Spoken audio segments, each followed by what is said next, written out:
Hi, Founder fans. Jason here, and today's founder is Dr. Joseph Warren. And to help us talk about Dr. Warren, we are joined by Spencer Van Herik, a James Joseph Warren portrayer himself. Spencer, thank you for hanging out with us today.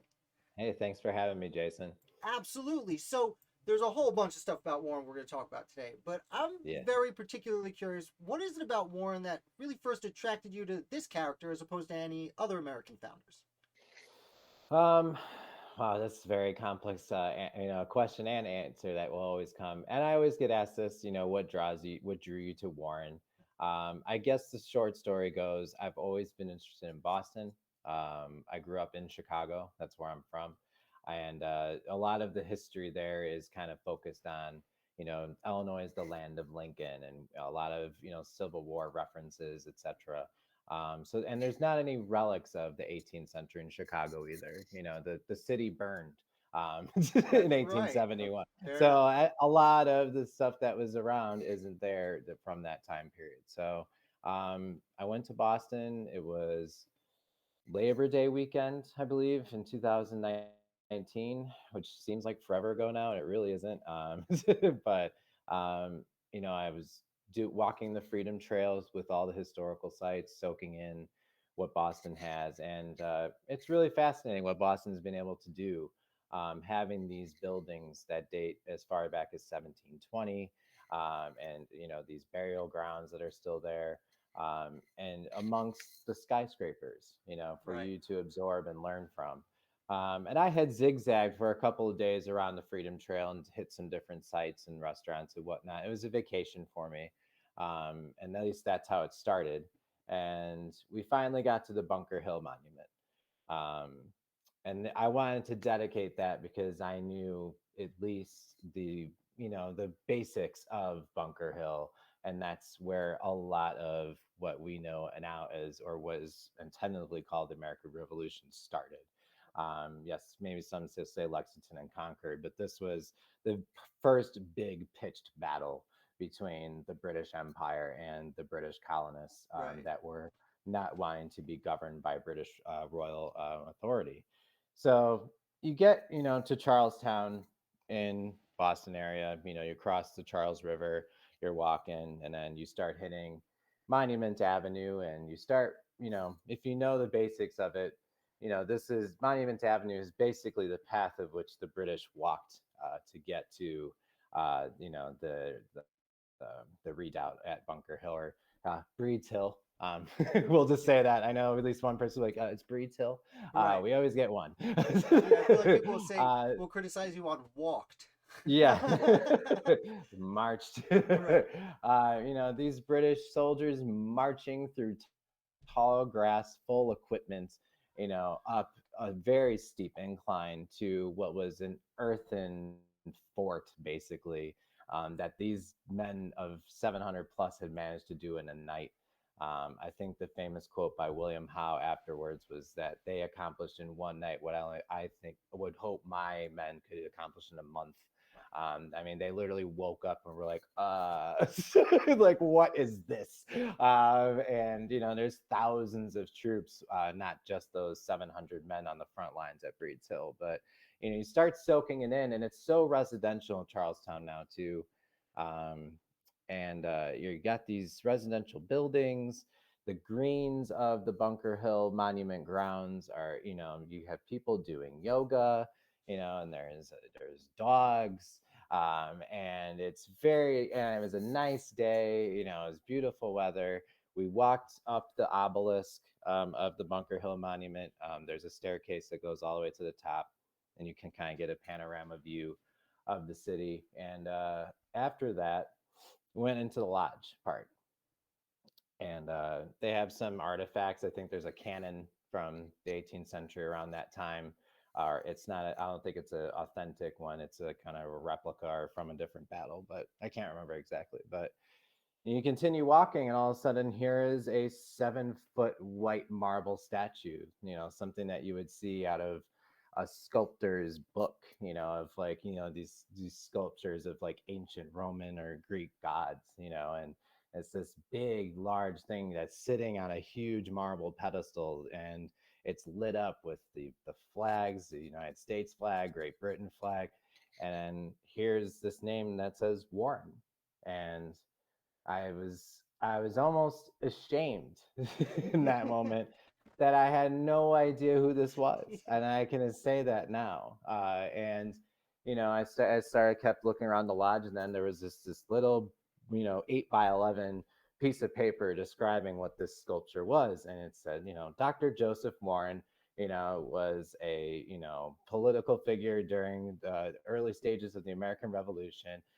Basically, in short, he came here as a volunteer despite being the president of the Congress in Massachusetts and gave his life fighting for liberty. The end. Right. He was the It was most just like important revolutionary in Massachusetts. after after 30 something years of living life, it's like, who is this guy? Why have I never heard this man's name before? And why don't I know everything about him when we know so much about Samuel Adams and John Hancock? For us in the United States curriculums, we know these names, and Washington and Thomas Jefferson. These other founders have been inscribed into the canon of American history. And here's this young, daring, brave man that fought and died in the bloodiest, what ended up being the bloodiest battle of the entire American Revolution, is the Battle of Bunker Hill by numbers standards. Yeah. And there's a long period of time that follows until Washington is even able to take Boston back. That's a big 9-month chunk that I think we continuously have always glossed over. And these feats that really Washington had to overcome, not just as building an army, against the greatest empire the world had seen at that time, but also gaining the trust of these Massachusetts troops that really idolized this guy named Joseph Warren and really didn't trust the plantation owner from Virginia at first. And they think the American Revolution Museum has the scene of the conflicts within the troops in Washington breaking up troops of infighting, like during the first winter in Massachusetts. And after I left Boston that weekend, I had a couple days at home and I couldn't stop reading stuff, and I kept researching. And after a few months, then I found myself reaching out to historical sites in Boston about doing an event. And that came to fruition and I went back in January, and a couple of sites there, we were talking about how we can do this and who should do it. And someone said, well, who's going to play Warren? Right. And I just said, I'll do it. So, And let me ask you: had you already been acting at this point, or was this your first foray? I've always done a little bit of theater. I think probably starting in middle school and like a little bit in high school, a little bit in college, but never like full time. I feel like people. I'm also a musician. So, I've always had that. I've been in front of cameras doing music videos and stuff for a while, and other people have asked me to act in their stuff too. So it's always been a little bit part of it, and performing is kind of, the same thing. And I think that kind of gives me the edge that I didn't have that kind of theater discipline, because I definitely don't. I'll just say that for everyone. I definitely don't have like the discipline of a The true craft. thespian. Yeah. Yeah, the craft, as it were. But what I did instead was and I still do, try to just absorb as much as I can to give the most honest portrayal of this person in particular. And I think that kind of helps me just focus on it. It's kind of, I've joked lately that it's become kind of this Daniel Day-Lewis, dedication to it, where like I have to step back sometimes and be like, okay, I'm a real person, not some guy from the 18th century. But I'm active almost every day, and it's sometimes that it definitely I definitely need time to recharge every once in a while, because I sometimes hop on social media and act like Warren, and out of nowhere, and Well, people that's don't how I know, first like, realize. was introduced to you. Yeah. Literally as Dr. Warren. So can I Yeah. ask you, when you're giving a performance, like you said, you seem to fall into the headspace pretty easily, but when you're trying to become Warren, is there something in particular that you think about in Warren's life that you try to bring yourself into character through that? Um, I'm not an actor, so I'm very far removed from this. uh, yeah, I think I try to where I think I differ from, say, some of the authors and biographers of Warren in the last, let's just say 150 years. All let's encompass all of them, right? There's never been someone who's put on the 18th century attire and decided, okay, I'm going to dress like them and act like them too. And it's, can you bring up the picture I was again? gonna say, do Let's you want do me to that bring up? Because because you yeah, look just let's like him. I'm gonna bring up the thumbnail let's again. bring this. You have the Oh same man, eyes, man. It's amazing. it's even just like the lips, just the you can see it just in our faces that we don't like sitting for portraits or pictures. We're probably very uncomfortable doing this, and that's kind of how I am. I'm very active on social media, but I also like my privacy. So it's kind of just this constant balance I'm always trying to juggle. Yeah. But yeah, you blew me away with that when I saw it side by Yeah. side. I was like, oh my god, Yeah, we should tell the people listening. I just pulled that up real quick because, like I do when I start the episodes, and we're like, "Oh wow, you actually look exactly like him." and I never had put it side by side before. And for reference, the photo of Warren is there's only two ever really finished slash sort of unfinished portraits of Warren. The first one was done in 1765, and then this one that you just saw is done in 1772, around that time. John Hancock had one done by John Singleton Copley Right. in the same year. So it looks like to be about the same style, but it's literally the same expression on his face in both this, and it's both the portraits are vastly different. But that's the only depictions we have of this guy. Right. We don't even in terms of what his real hair color was. We just have little tidbits here and there of what he may have looked like if he had sandy blonde hair, kind of a lighter brown, blue eyes for sure. I think is agreed upon, but everything else, I mean, that's what we got, and that's kind of the mystery and like kind of like lore and fascination I still have with him. It's just like he was active in all these years of turmoil leading up to 1775, and Yeah. yet this is all we got. He's an extremely mysterious character. Yeah, I mean, the absolutely. idea, like, viewers of this show are pretty probably know a little bit about Warren, but for those who don't, he does sacrifice himself essentially at Bunker Hill Yeah. because he was supposed to be Major General. He was supposed to be in charge, and he says, "No thanks. I'm gonna go serve on the front lines." And what's the quote? Is it I hope to die up to my knees in blood? Is that Yeah, a one. Warren quote? Did I?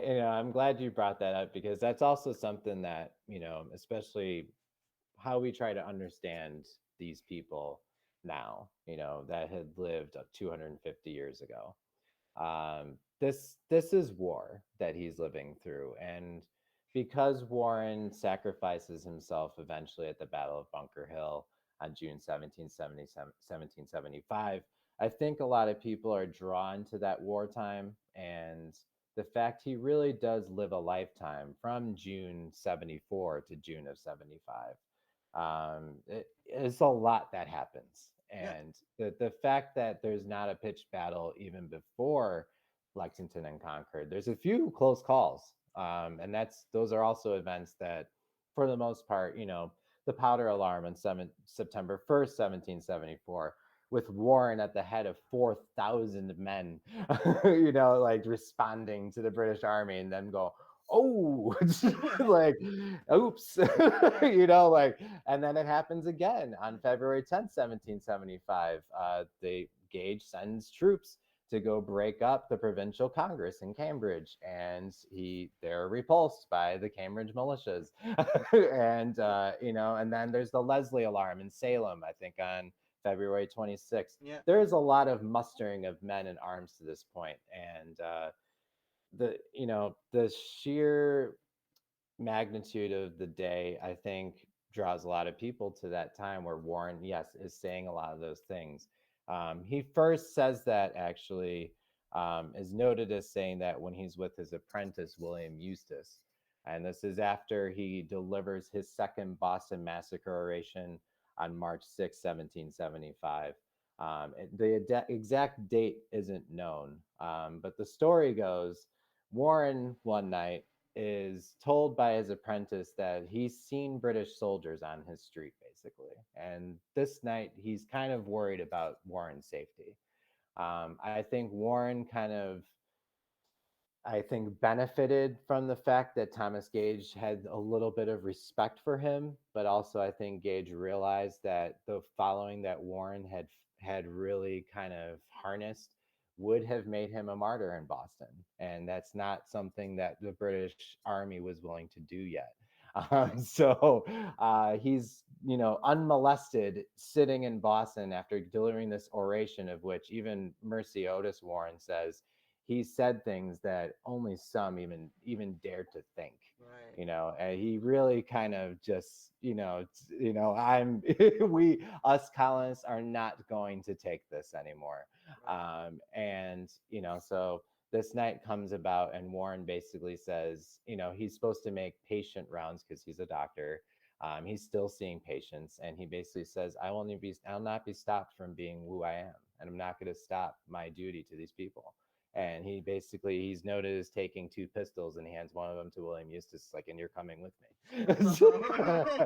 And well, No, I just I want to be guess a upon doctor. yeah, and I guess upon their return is when these British soldiers end up trying to confront Warren, and he says that, and he says, these fellows say we won't fight. By heaven, I hope to die, but up to my knees in blood. He's really, and there's another instance where British soldiers are taunting Warren as he's crossing out of Boston. After that, um, Thomas Gage had built gallows right by the Boston Neck leading into Roxbury, which kind of used to be the only kind of lone town sitting outside of Boston at that time. Right. And that's where Warren was from. And his family home actually sat on the road into and out of Boston, where his mother and his oldest sibling, the second oldest Warren brother behind Joseph, Samuel Warren, also lived and helped tend to the apple farm. So I guess he was going home one day, and the soldiers, one soldier calls out to Warren and says, "Soon you'll be at the gallows, Warren." And Warren just is seen just walking up to the soldiers and just calmly saying, "Who said that?" And none of them replied to him. And it's just this constant just willingness to not be afraid, because that was the biggest thing against the British colonists then was, these men, they say that they're going to fight for liberty, would die for it, but they would never meet the British Army. They would never fight in the field of fight. And even despite these alarms happening, even up to Lexington and Concord, they're called cowards.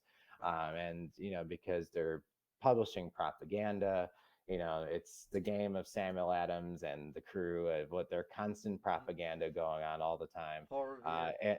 And so, yeah, and Paul Revere's messaging, and pulling off horse rides that would, kill a normal horse probably. I love to make that point is like Paul Revere was a lot more than one ride.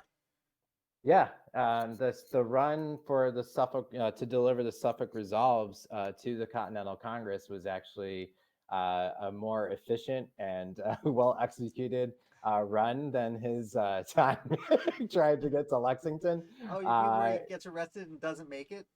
Yeah, and is taunted by the soldiers Right. with a couple other messengers, and they make them walk miles before they finally just let them go.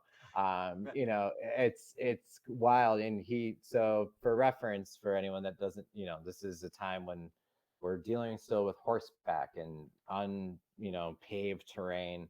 A horseback ride typically for a good rider would take from Boston to Philadelphia 8 days.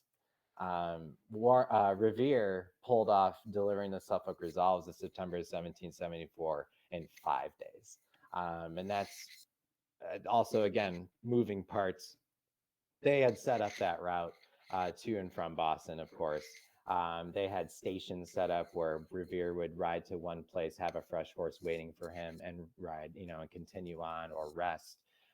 So, Well, but just to yeah, he pull has that to off, sleep in those 8 days or 5 days. yeah, Like he needs, yeah, he's got to he's sleep got to sleep. at some point. But that ride is actually what made Revere famous. That ride actually reached London, and when he's in his, his own deposition about the ride to Lexington in April the following year, he says that the British soldiers come up to him and they ask who he is, and he just says Revere, and they say Paul Revere. And he says the same, and I've alerted the countryside. And they basically get off your horse, Right. get off your horse, Paul. You're coming with us. But it's Yeah, interesting that they didn't really, obviously they reined him in for a minute there, but it reminds me you had said how Gage uh, decided not to arrest Warren because he yeah, might be a martyr. And that's a great point because not long before that, you know, not to downplay the people who died at the Boston Massacre, but they were essentially normies. Like they're just regular people, you know. yeah. So if they became martyrs, imagine Dr. Joseph Warren, or to another degree, the now fairly famous Paul Revere, as you pointed out. Yeah, I mean that that a lot of that also play. That's the interesting thing. I think that's why, unfortunately, we have this kind of conspiracy theory with Margaret Gage and Joseph Warren. Did they have an affair? Was she leaking information to him? I know there are some who focus on Warren who may believe that that might be true. But she was, for a woman in that era, Margaret Gage is a dynamo I'm and sorry, is I actually don't know this conspiracy. Could you elaborate a little bit? so Margaret Gage is it's the general's. so yeah, so she's General Thomas Gage's wife, and she's actually an American from New Jersey. And basically, so it's depicted in the miniseries Sons of Liberty. They focus a lot on the affair portion of the storyline. It's a six-part miniseries, mixed reviews for Right. a lot of It's different one of the reasons. few. I'll be We honest. won't we won't get into that right now, It's but one of the basically, few I haven't seen. If I'm being totally transparent. yeah, it's short. It does gloss over. I think the costuming is good. It's great to have Warren just as any part. Ryan Eggold plays him. It's an honest portrayal.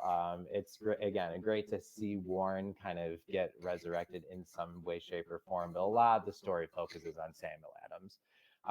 But so the affair basically is this idea that Margaret Gage was a spy for Warren.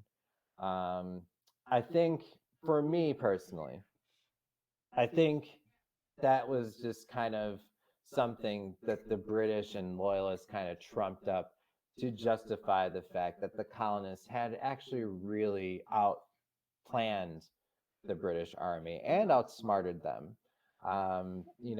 It's after Lexington and Concord, the Massachusetts colonists had control of basically the entire colony except Boston. Right. And Boston, of course, at this time is an epicenter for commerce and trade. There's a lot of trade routes to and from Boston. There are several letters even that Warren writes to Samuel Adams about if they stop purchasing British goods, what does that mean even if they buy different types of grain? It's really to that point of, provisions. And that's kind of what the siege of Boston really is a provision war. Especially at the start, with controlling the countryside, you have the agriculture, you have the cattle, you have, all sorts of livestock, etc. But no ports, and the colonists don't have ships. So Right. that's something that Great Britain has a huge upper hand. So if Britain really wants anything, they can get it. So there's that kind of going on too. But I think, this affair thing, Margaret Gage is noted as saying to her husband that, or at least about her husband, that she hopes that he's never used as an instrument against her own countrymen. And she was referred to as Duchess. She had her own wealth, and was probably just as influential as Thomas Gage was. And this is a guy who wrote pretty much helped write the coercive acts Right. in London and came back to enforce them.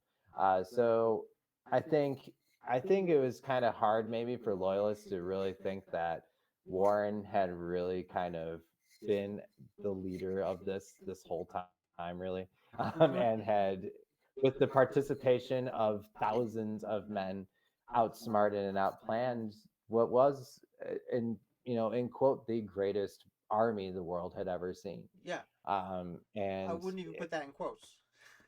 yeah, I mean, you know, so I do that because the Because British the Spain was still, it was waning, but it was it had a moment there. yeah, it had its fever pitch. Right. And and I think that really is like the beginning of the 18th century, kind of Yeah. once the colonies and in England, we start seeing the shedding of that really radical Puritan, Christianity, really hyper Anglican Christianity.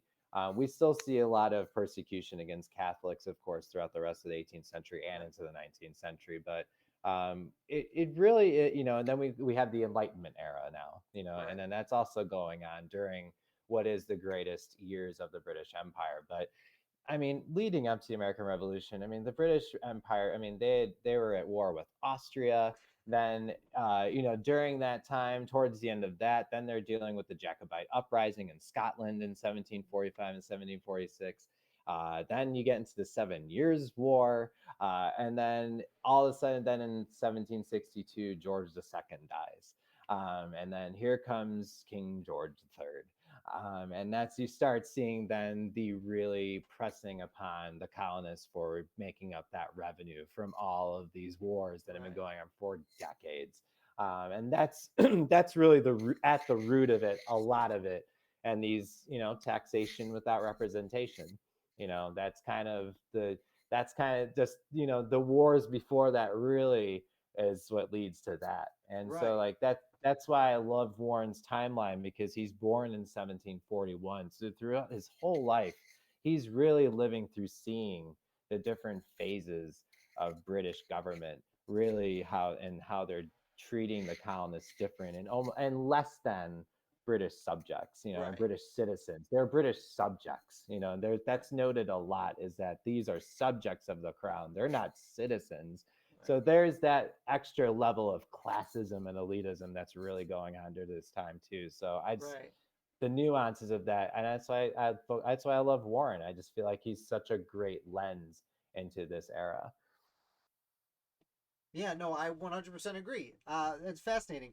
I like to reflect that, you're saying how they were treated as less than during the 7 Years' War. That is pretty heavily indicated, especially for the people who served as officers in the militia and the military, were like, you could be a brigadier general in the Massachusetts militia, but you'd take orders from a sergeant in the British Yep. Army. And Yeah. that was, no, I'm in Yeah. charge of all these people. Like, Right. And I mean, the British Army is basically on a revenue system. If you think about it, I mean, to be an officer, you have to be able to afford that position. So right, it's not essentially just your efforts throughout, whatever conflicts may happen. It's really your status. So that extra dose of privilege, for someone to be like, yes, I'm a general in the British Army. Like, well, you must have a lot of yeah. money. Oh, your dad was a lord and you have an older Yeah, brother. yeah, yeah. So you're not getting the land, so you're gonna try and get it Yeah, through war, and cool, the man. price of war. Yeah, cool. So I mean, yeah, and then the British Army is of course impressing all sorts of people. I forget what year it is, but it's one of the greatest stories I've ever heard, and it happens before all of these big events that we know Boston for. Basically, early on in the 18th century, I believe it's that time. I don't even think the person who told me this story noted the year, to be honest. But the story goes that the British Navy shows up to Boston one day, and basically the rights of impressment allow the British Army and Navy to basically snatch anyone they want to serve in the armed forces. And the Navy docks one day, and they snatch 50 people off the street. And in a town of about 16,000, 50 people is very noticeable. So the town revolts. They demand that the people be released immediately. It's not done. They basically take over the state house and they hold it hostage for days, until these people are the royal government's like telling the captain of this ship, like, release those people now. It's like, we cannot lose the seat of government because you need more men. Right. So they basically release these 50 people. But all that sort of thing is happening, and then of course you have the topic of enslavement, of course, happening and gaining a lot of ground in the 18th century. And these colonists kind of reeling from wars with the indigenous tribes as well. Right. That all comes to a head. And you It's mentioned not just right, go and you ahead. mentioned earlier the not conflicts, but the tension with Catholicism. Yeah, You know, I mean, one of the major acts that at least New England was very upset about was the Quebec Act, where they yes, said, "Hey, we just conquered French Canada. Don't worry, Canada, you can still be Catholic." yeah. And a big chunk of New England was like, "No, Yes. Like, no, wait. yeah, And Warren talks about that yeah. too in some We're letters. already dealing with Um, Protestants, or yeah, we're already what we already deal with you Anglicans. Now we got right, to deal with the Anglicans. Yeah, I'm Catholics sorry, now. that's a better way to Like, say no, you're again. It's and that's again that's it. part of this Yeah, muddy thing. Is there's so many just different aspects of this society. yeah, Even say, you brought up Christianity now, so we have the Catholicism versus Anglican, or vice versa, or Anglican versus Puritan or Protestant. right, But even who I like to talk about a lot is the Stockbridge Mohicans. This is an indigenous community chartered in 1739. They sided with the British colonists in the Seven Years' War. So they fought against the French and the Mohawk and the other six nations of Iroquois. And then they side again with the colonists in the American Revolution. But we have this language about, of course, the indigenous, and some of it is very, obviously profane in these yeah, slurs that we see from that era. But here are the Stockbridge Mohicans. Now, why is this one indigenous tribe allowed to fight as volunteers into this army, this early American army? They were a Christian town. They were a praying Christian community. They practiced both Christianity and their indigenous ancestry and heritage. So and they, they had assimilated to a large degree, if I'm not mistaken. They lived in yeah, they had English assimilated. style houses and towns. Yeah, but they still practiced again their heritage and their roots, and they were fierce ancestral rivals to the Mohawk. And that just continues on into the American Revolution, and there are members of that community that are noted as being a part of the Stamp Act riots in 1765. There is a very interesting meeting of the Stockbridge Mohican community leaders and the Committee of Safety with Warren, meeting in fall of 1774, basically pledging their allegiance to the Americans. Really? Uh, and even Phyllis Wheatley, bringing in another aspect Okay. of the colonial era, Phyllis Wheatley being the enslaved famous poet. By this point now, her papers have been released in London.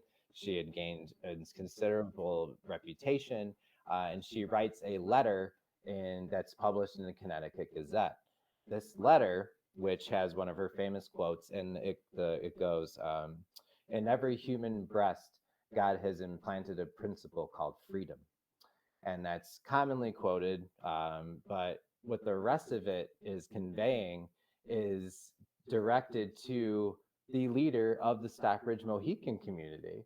It's a letter to Samson Occam, who was the leader, the quote unquote leader of the Stockbridge Mohicans. So there's again this question of how deep is Phyllis Wheatley? Is she more than a poet? Is she actually, a almost like a delegate? That maybe the white Protestant men really couldn't say publicly. And this is a letter she wrote that was published. Oh, like So they were it's not swaying her a kind little bit, kind but of whispering and into her ear. yeah, I mean, yeah, and well, Phyllis Wheatley knew Warren for a very long time too. To this point, Right. Warren, his first medical practice building was rented from her master, John Wheatley. John and Susanna Wheatley, the people who purchased her at the age of 7. And yes, that note is horrible. But there are nuances to slavery, to enslavement. It's and then just to start piecing these people together, it's not just Warren, it's his friends, it's his enemies, it's his quote unquote enemies and his friends who end up being traitors. Right. There's a lot. This is neighbor versus neighbor. Fairly common. Yeah, and we don't we don't look at, I feel like, in the scope of things, we don't really focus on that anymore, that this is really war from within, as It's a opposed civil to war. America versus Great Britain. Like, yes, Yeah. it's eventually that's what it becomes, but that also takes the intervention of other countries, and also like not just here but abroad. Right. People fighting in certain Caribbean islands. There's huge battles that happen there, All over the naval world. battles I wrote all about over the I wrote world. about People took, Pondicherry, I think it's pronounced, is a colony in India yeah, where the yeah, British and the French meet. yeah, yeah. Like, just Because of the everyone. Americans. Like, And the French, of course, are like, war with Great Britain, sold. yeah, Like, yeah. yeah, It's like, been like 15 years. What are we doing here? yeah, it's been too long. It's too long. I, Weren't we at war with them for 100 years? I Let's know. continue that Even again. like the French Revolution breaks out, and they're like, you know what we should do right in the middle of all this? Fight Great Britain. Yeah, fight everyone, but also fight Yeah. Great Britain. America will help us. Yeah, Napoleon takes over, everything calms down, and they're like, you know what we need? Yeah, we need. We need to Yeah, get we the need another Brits. war. It's gonna work this time. I can Yeah, feel it. let's try again. Oh. It's amazing, like these recurrences that happen, like, I know. and And it's then like 100 years later, after 1,000 years of fighting, they're like, all right, let's just be on the same team for a while. we're really close. We share a Yeah, channel, that's fine. yeah. I guess Great Britain, I have a, Germany. yeah. Well, Oh man. Spencer, we've been at it for a while now, so we should probably call this particular episode. Thank you for coming, and I do hope you come back and join us again real soon. Absolutely. But glad to be here, and yes, anytime, anywhere. Excellent. Founder fans, again, that's Spencer Van Herik. He is a James Madison portrayer. You can find all of his good information down in the doop-a-doo down below. And I'll be back with another founder for you. Actually, tomorrow's Thursday. We will be doing our weekly wrap-up. So I look forward to seeing you there.